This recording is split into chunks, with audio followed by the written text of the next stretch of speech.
You ask me what it was like to serve in the army of the Roman Empire.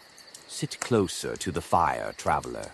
The night is long, and the wind carries a chill that reminds me of the distant frontiers where I spent most of my life. I'll tell you my story, not as the historians write it, polished and heroic, but as it truly was for a man who wore the armor, carried the shield, and marched until his feet bled. My name is Marcus Aurelius Rufus, but names don't matter much in the Legion. Here a man is more number than title, a slot in the formation, a back that carries weight, a pair of hands holding a shield when the line begins to tremble. The Legion shapes you, breaks you, and remakes you into something that hardly resembles who you were before. I did not join out of glory or honor, or any of those noble ideas poets like to sing about. Most of us didn't. Some were running from debt, others from hunger, others from a life that offered nothing but endless toil. I was 19, strong enough to lift a plow, foolish enough to believe I understood the world. When the recruiter came to my village, he said the Legion offered steady food, pay every month, and a chance to see lands beyond my small patch of earth. He also said the service would last 25 years. My mother cried. I told her I would return a man, taller, richer, and with stories to tell. That was the last time I saw her. The first days at the training camp stripped away everything familiar. They shaved our hair, took our clothes, and gave us identical tunics that smelled of sweat and vinegar. The centurions walked among us like wolves judging sheep, shouting until their voices cracked. You learn quickly that the Legion does not need your opinion, only your obedience. We drilled from dawn until nightfall, marching first. Always marching. 20 miles with full pack, then 30, then 35. If you fell behind, the centurion's vine stick found your back before the ground did. Our packs were heavier than anything I had carried at home. Armor, shield, weapons, rations, tools, stakes for fortifications. The old joke among veterans is that a Roman soldier carries half of Rome on his back. But the discipline, that was something else. You modern people would think it cruel. But to us it was the rhythm of life. Every motion had to be exact, every command obeyed instantly. Shield up, thrust, step, rotate, thrust again. The gladius is not for flashy swings. It's a tool, like a farmer's knife. Short, brutal, made to slip between ribs. Kill quickly, die slowly, our centurion used to say.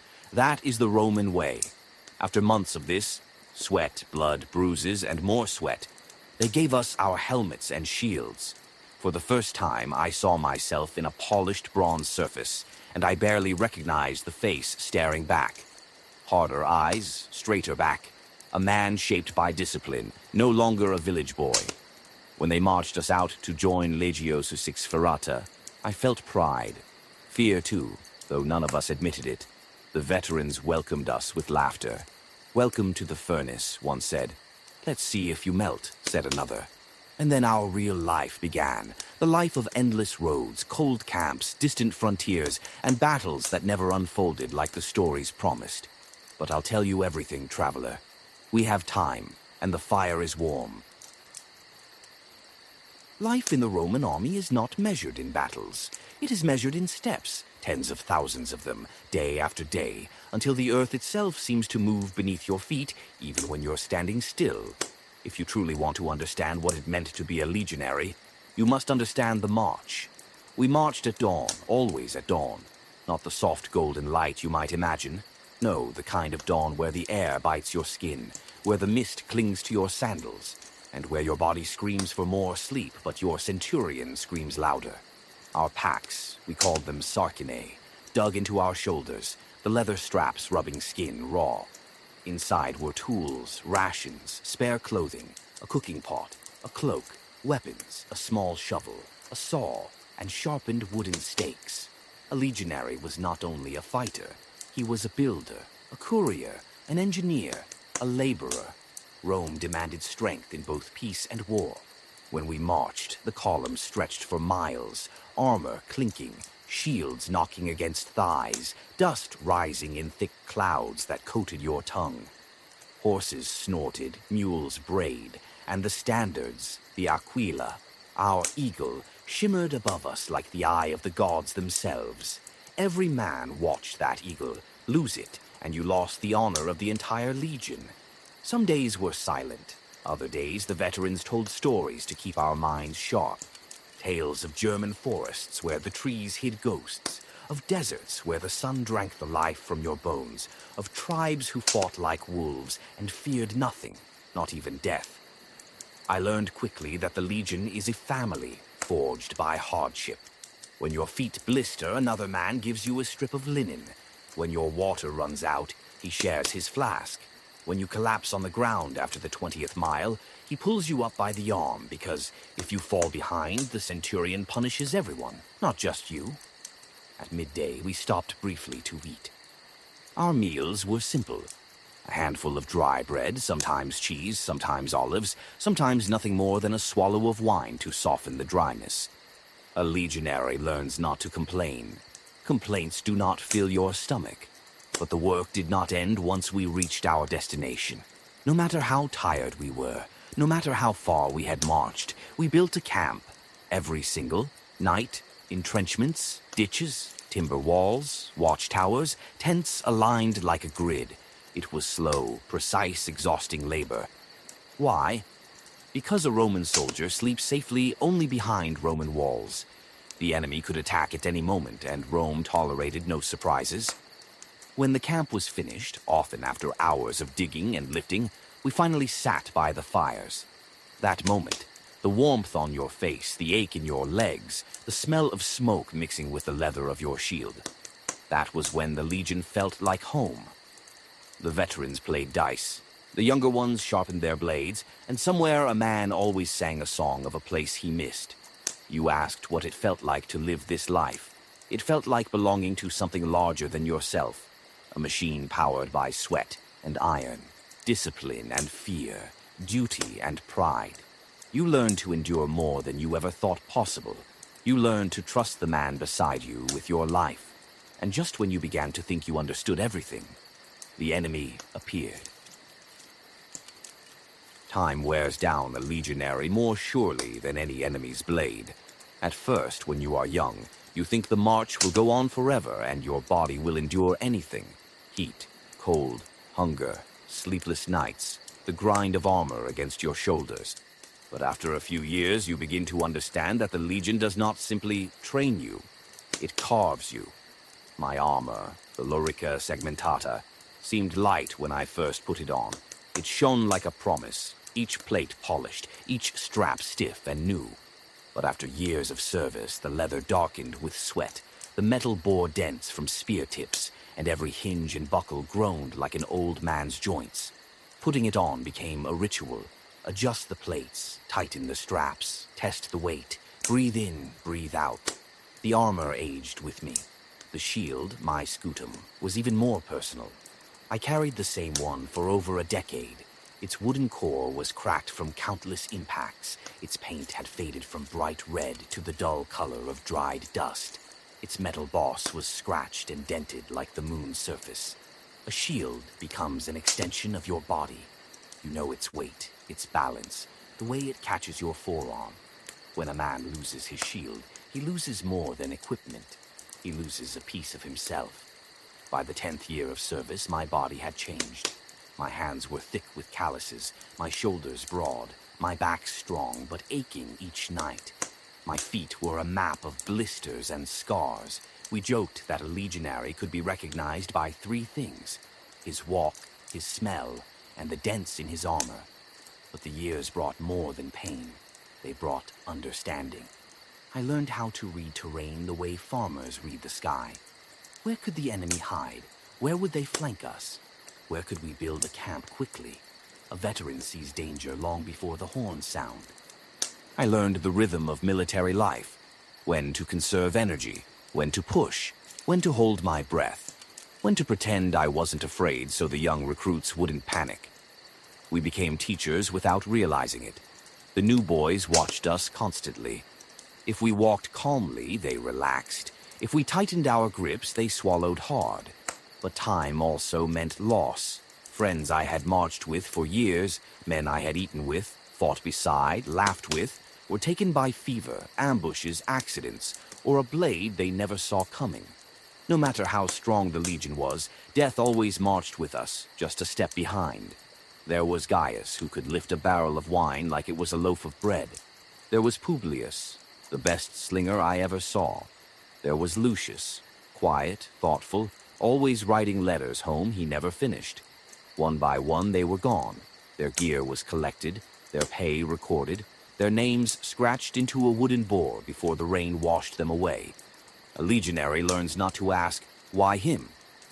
The gods don't answer questions like that.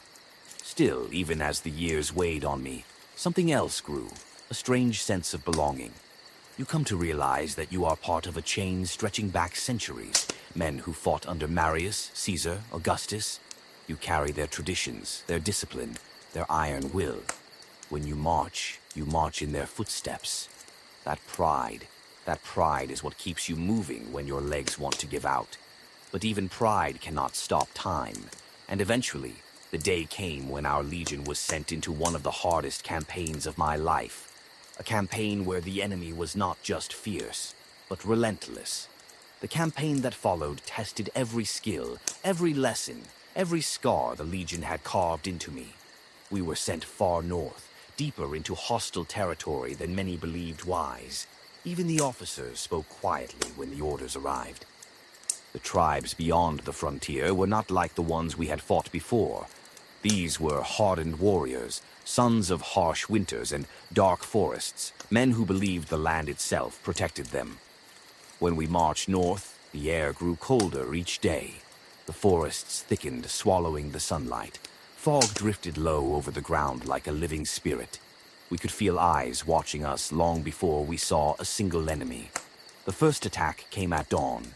Not a battle, an ambush, a silent one. Arrows hissed through the fog. You don't forget a sound like that. The sudden whisper followed by a scream as a man collapses beside you. We raised shields, formed a barrier, but we couldn't see who was shooting. Shadows slipped between trees, out of reach, vanishing before we could advance. The centurions barked orders, their voices fierce, steady, like anchors in chaos. Testudo formation. Shields locked. Hold, hold.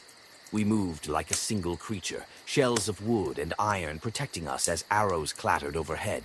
When we advanced, we stepped over fallen comrades, some cursing, some silent, some already gone. By the time the fog lifted, the attackers had disappeared, not one body left behind, not a footprint we could follow. This was their message. You are in our land now. You will bleed for every step. Over the next weeks, they struck again and again. Never in open battle, always from shadows. Guerrilla warfare, you'd call it today. To us, it was torment. The Legion was built for formation fighting, for clear lines and set engagements. Here, every tree was a threat, every silence a warning. Sleep came in fragments. We doubled the watches. We ate standing, armor on, spears within reach. But Rome adapts. She always has. Our commanders changed tactics. We sent out scouts, small groups, silent, fast, trained by local auxiliaries who knew the forest better than we did.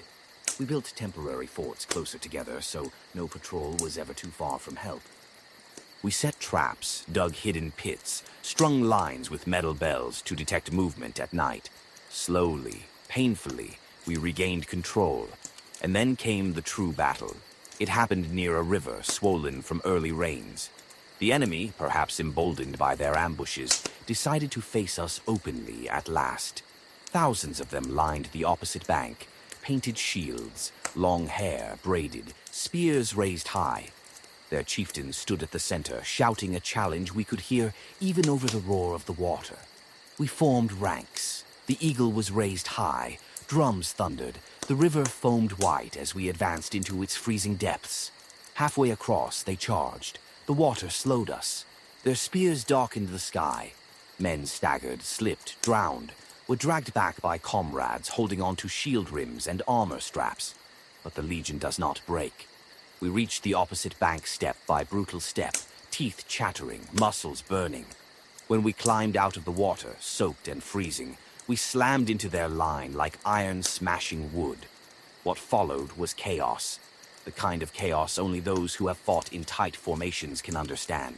Shields locked, blades thrusting in rapid bursts, men shouting, pushing, breathing hard as steam rose from their bodies. I don't know how long we fought. Sometimes battle feels like a single heartbeat, sometimes like an eternity. But eventually their line wavered, then broke, then shattered. When the last of them fled into the forest, slipping between the trees like ghosts, the riverbank was littered with bodies, ours and theirs. The water carried pieces of shields, helmets, arrows, and the red of spilled blood. That night we did not celebrate. We simply sat in silence, drying our armor by the fire, thinking of the men who would not see the next sunrise. It was the hardest campaign of my life, but even that was not the end of my service. Rome still had more to demand of me. You've heard much about our battles, traveler, but the strength of the Roman army did not come from the sword alone. It came from discipline. Iron discipline, unshakable, merciless, unwavering. The kind that binds thousands of men into a single will.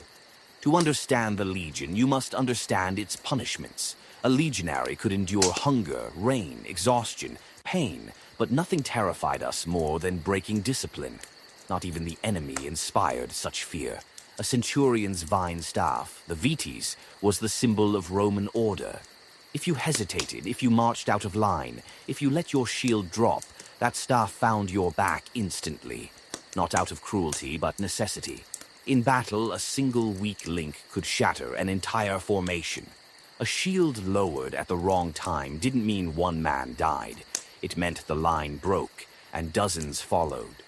The legate once said to us, "Better the sting of the vine than the bite of a barbarian's blade." We believed him, but there were harsher punishments. Miss a watch? You were flogged. Fall asleep while guarding the camp? You were executed. Steal from a comrade. You were branded or expelled, a fate worse than death. Cowardice on the battlefield. The gods help you. And then there was the most feared punishment of all, decimation. I pray you moderns never see such a thing. If a cohort, or even an entire legion, disgraced itself through cowardice or mutiny, the soldiers were divided into groups of 10. Each group drew lots.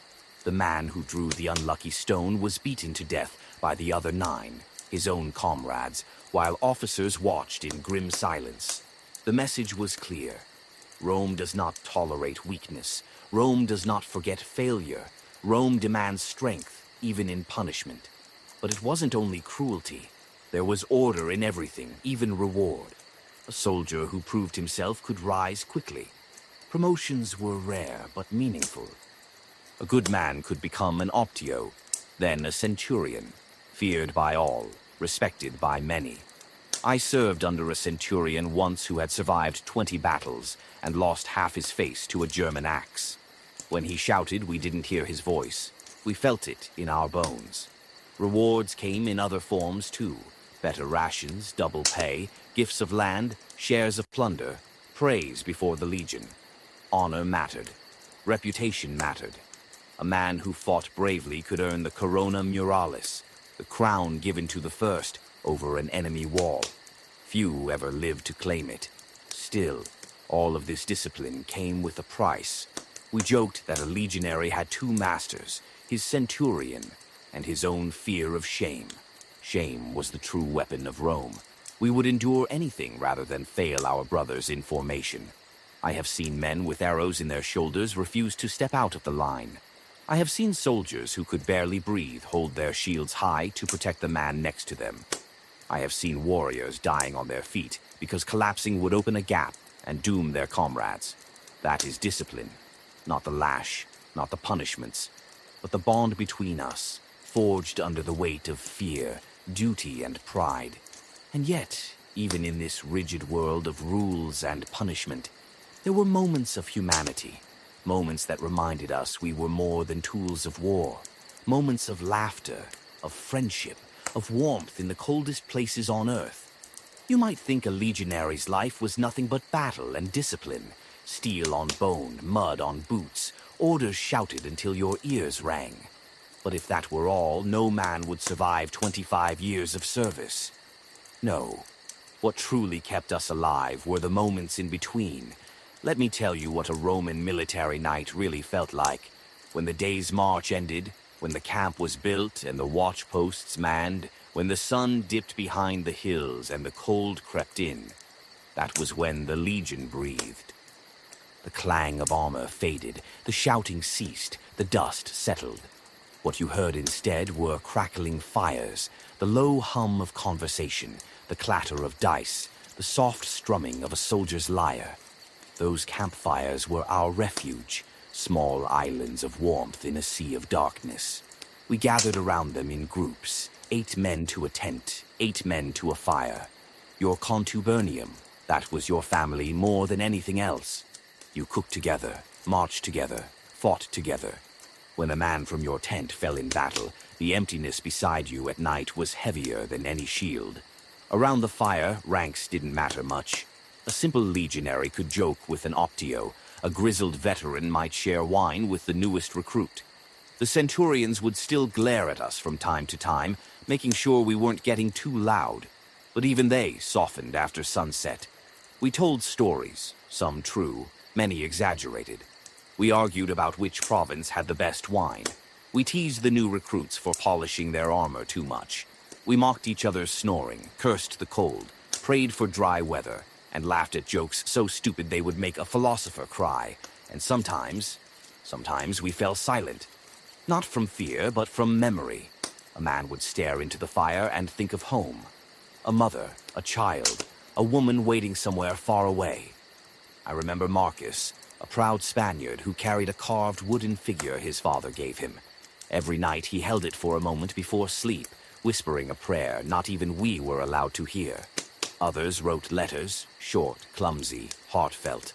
Some had no one to write to at all, and those were the men we tried hardest to keep near us. The Legion is harsh, but we take care of our own. Food tasted better by the fire, bread softened in warm wine, bits of pork sizzling in small pans, onions roasting in embers. Simple meals, but when you're exhausted and cold, simplicity feels like feast. And then there were the dice games, Tali and Alea. The rattle of bones in a wooden cup was the universal music of Roman camps. Men bet anything. Coins, extra rations, a pair of good sandals, even favors or duties. I once saw a man lose an entire month of cleaning latrines because he rolled snake eyes 3 times in a row. Laughter echoed across the camp. Not loud, not wild, just enough to remind us we were human. But no matter how warm the fire, one rule stood above all. There is always someone watching. The night watch, the vigiliae. 4 shifts, each roughly 3 hours long. Those chosen stood along the ramparts, eyes sharp, ears open, hands resting on hilts. I served many such nights, staring into the dark tree lines, listening for anything unusual, snapping twigs, rustling grass, distant voices. During those hours, the camp felt different, still, vulnerable, sacred. You looked down at the sleeping tents and felt responsible for every soul inside. The warmth of the fire was gone, replaced by cold air and colder thoughts. A man alone on watch understands fear in a different way, a quieter, sharper kind. But when your shift ended, when you returned to the fire and sank onto your bedroll, hearing the breathing of your brothers around you, peace returned. Not safety, never safety, but peace. You see, traveler, the heart of the Legion wasn't the Eagle Standard, or the generals, or even Rome herself. It was the firelight, the shared bread, the quiet jokes, the hand on your shoulder before a battle, the knowledge that no matter what dawn brought, you wouldn't face it alone. Brotherhood, that is what turned ordinary men into Rome's iron wall. That is what kept us marching when our bodies begged us to stop. That is what made 25 years bearable. But brotherhood does not protect a man from fate. And as my years of service approached their end, the question every veteran fears crept into my thoughts. What would become of me once the marching stopped? Who was I without the Legion?